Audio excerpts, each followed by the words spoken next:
Selamat sore, jumpa lagi di Rasika Podcast. Kita kali ini Vina hadir bersama Anda semua, tentunya tidak sendiri. Nih sore kali ini Vina kedatangan tamu istimewa nih, ada ibu-ibu cantik di sini. Iya, sapa dulu nih, ada Ibu Yuliana John Malvino. Halo, selamat sore. Iya, selamat sore Ibu, lembut sekali suaranya ya. Lalu juga ada Ibu Dea Yosef, selamat sore Bu. Selamat sore. Dan terakhir ada Ibu Kesi Dedi nih, selamat sore juga. Iya, nah kita sedikit berbicara nih kan tentang sebuah organisasi yang Ibu Yuliana pimpin nih. Ini dikenal dengan nama Dharma Yukti Karini ya Bu. Nah mungkin ada juga yang masih asing nih, apa sih Dharma Yukti Karini? Oke. Dharma Yukti Karini itu adalah organisasi wanita peradilan di dalam ruang lingkup peradilan. Organisasi ini didirikan pada tanggal 25 September 2002 dengan tujuan untuk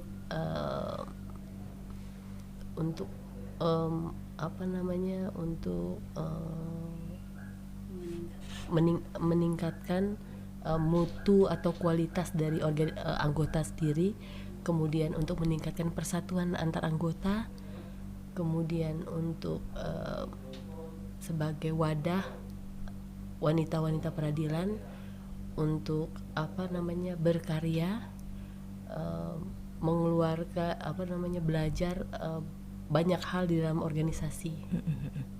Dan untuk anggota sendiri nih Bu, siapa-siapa saja sih yang bisa menjadi anggota atau ikut nih dalam organisasi Dharma Yukti Karini nih? Anggota sendiri itu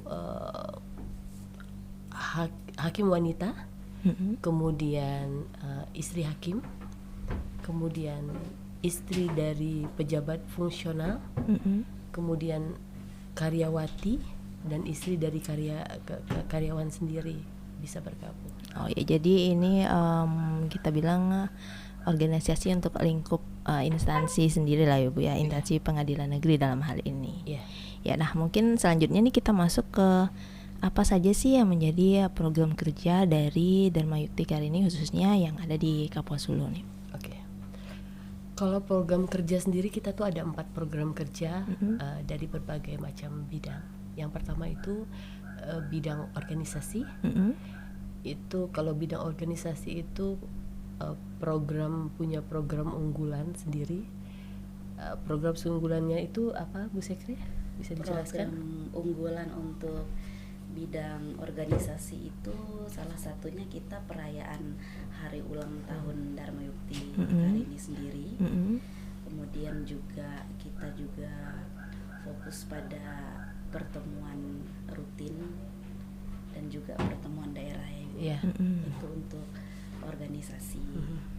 Kemudian untuk bidang yang lain ada juga pendidikan ya.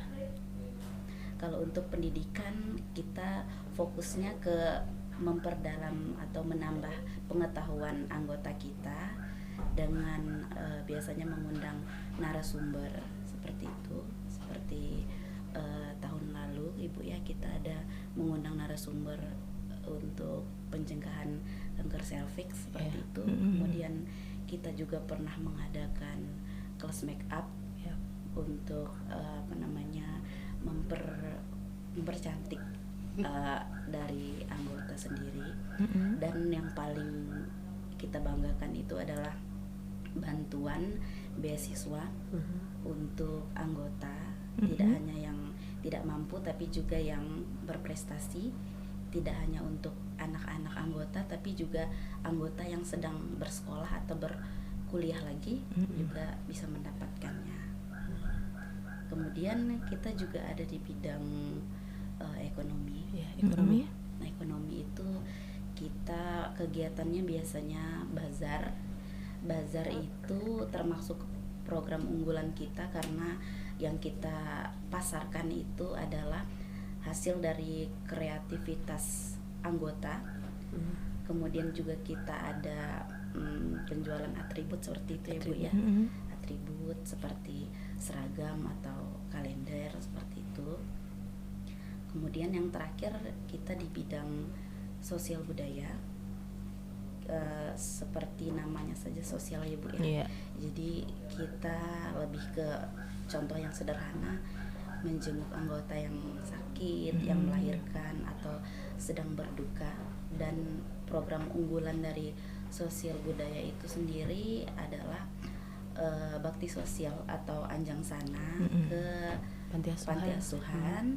Seperti yang tahun lalu Ibu kita sudah sukses menggelar anjang sana di panti asuhan, salah satu panti asuhan di Putu Sibau. Tentu saja kita bekerja sama dengan pengadilan negeri Bu ya, dengan seluruh hakim dan pejabat struktural dan fungsional seperti itu. Dan selain itu kita juga dengan pengadilan agama ya Ibu ya. Jadi kita menyisihkan apa yang kita punya, tidak hanya uang tapi dalam bentuk barang juga bisa, seperti itu sembako atau pakaian yang masih layak yang sudah mungkin kita tidak mau pakai lagi, seperti itu. Kurang lebih seperti itu untuk Ibu sih. Tapi ada juga kita punya beberapa program seperti ekonomi. Saya memanfaatkan anggota yang bisa membuat sesuatu untuk dijual. Jadi kan bisa untuk mensejahterakan juga kan. Seperti kita punya salah satu anggota, beliau bisa membuat keripik gitu, bisa membuat kacang goreng Bali.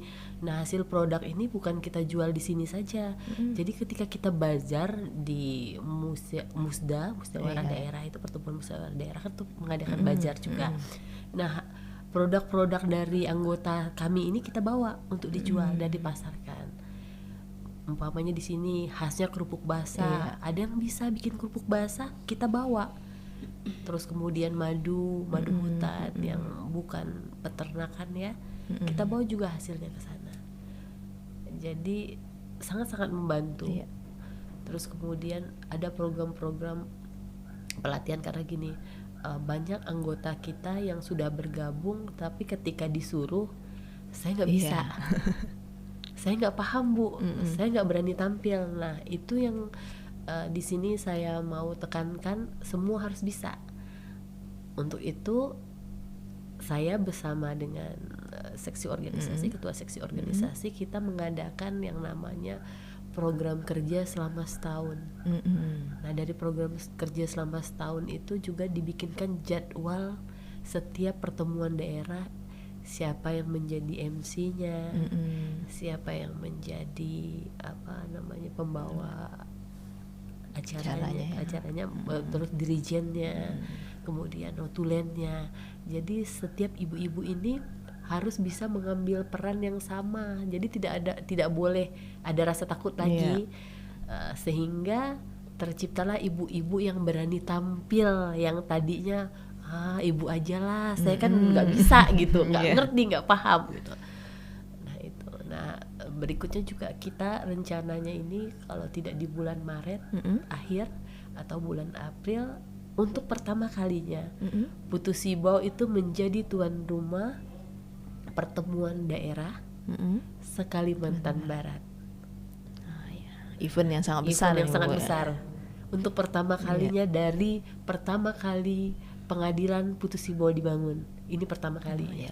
Sangat luar biasa nih. Puji Tuhan.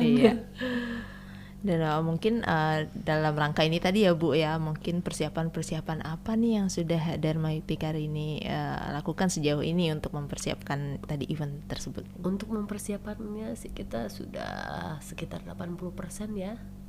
Untuk Bajar sendiri terutama ya, kita ya panganan lokal ya, seperti kerupuk basah. Di sini kan terkenal dengan kerupuk basah. Kemudian madunya yang memang luar biasa, kualitasnya baik dibandingkan madu-madu daerah lain. Nah kita menggunakan anggota-anggota kita sendiri yang memang terampil di bidangnya masing-masing, yang punya usaha, sehingga kita bisa memajukan anggota juga. Dan beberapa mungkin saya bilang sama Bu seksi organisasi, Bu Dea, coba kita kumpulin nih UMKM yang bisa diajak kerjasama, entah itu tenun atau apa, siapa tahu mau bergabung bersama kita untuk bisa kita tawarkan produknya pada bazar nanti, karena memang kalau Putu Sibo untuk potensi kain tenunnya tuh kan bagus banget, luar biasa dan banget. sangat terkenal sampai internasional kan. Iya. Nah, itu saya harap nanti kita bisa ketemu lah sama penenun-penenun mungkin kan, untuk bisa bekerja sama. Iya. Ada tambahan Bu Sekre mungkin? Mungkin itu kita ke penghujung perbincangan kita nih Bu, sedikit mungkin ada pesan atau mungkin harapan untuk kedepannya nih Bu. Kalau pesan, saya berharap organisasi ini bukan cuma dikenal di peradilan ya, tapi kedepannya juga kita bisa bekerja sama dengan Perkopimda dalam berbagai hal yang bisa sama-sama mewujudkan kualitas wanita-wanita hebat ya, mungkin ya. Kedepannya saya berharap seperti itu. Nah, untuk kedepannya juga saya berharap kita juga bisa sukses ya untuk pelaksanaan musdanya, biar yang namanya dulu kan orang nggak kenal Putu Sibo itu di mana sih, seberapa jauh sih. Nah, dengan kita mungkin adanya perda ini menjadi menjadi perkenalan barulah untuk daerah-daerah lain yang berkunjung ke sini dengan kesan, oh ini ternyata Putu Sibo sebagus ini, hasil panganannya, maksudnya makanan lokalnya enak untuk dinikmati, kerupuk basah, ada ikan asin, ikan lais, kemudian ada ada madunya yang enak, kemudian kerupuk keringnya juga enak. Saya berharap itu bisa terlaksana dengan baik, kemudian membekas kepada yang nanti datang ke sini bahwa Putu Sibo, Deka Putu Sibo itu luar biasa. Iya. Setuju. Ada tambahan? Tempat wisatanya juga. Iya, tempat wisatanya bagus ya. Banyak kan tempat wisata yang memang bisa diekspor, seperti Danau Sentarum, atau yang terdekat ini yang sungai permandian itu, sungai Takalong ya. Oh iya. Itu juga bagus. Iya ya. Jadi sekaligus kita memperkenalkan selain panganan lokal, tempat juga objek wisata. Ya, benar. Banyak potensi tentunya di Kapuas Hulu ini yang dan sangat luar biasa. Kedepannya saya berharap meskipun saya tidak menjadi ketua Dharma Yukti di sini lagi, nama Dharma Yukti tetap dikenal sama Perkopimda. Iya. Ya, tentu tadi dengan program-program yang sangat-sangat bagus ya Bu ya, untuk meningkatkan potensi baik anggota maupun juga potensi daerah ini. Dan Mayukti punya program yang sangat bagus, semoga juga bisa membawa nama Kapuas Hulu semakin hebat. Amin. Iya, baik, mungkin itu bincang-bincang kita untuk sore hari ini. Terima kasih banyak juga sudah mungkin berbagi informasi. Mungkin lain kali kita ada bincang-bincang program-program lainnya ya Bu ya. Siap, boleh dikondisikan. Iya. Baik, sekali lagi terima kasih Bu Yuliana, Bu Dea dan juga Bu Kesti sudah hadir di Rasika Podcast berbagi informasi dan bincang-bincang bersama kita. Terima kasih juga Mbak Aspina. Iya. Baik, Vina pamit undur diri, sampai jumpa di lain kesempatan.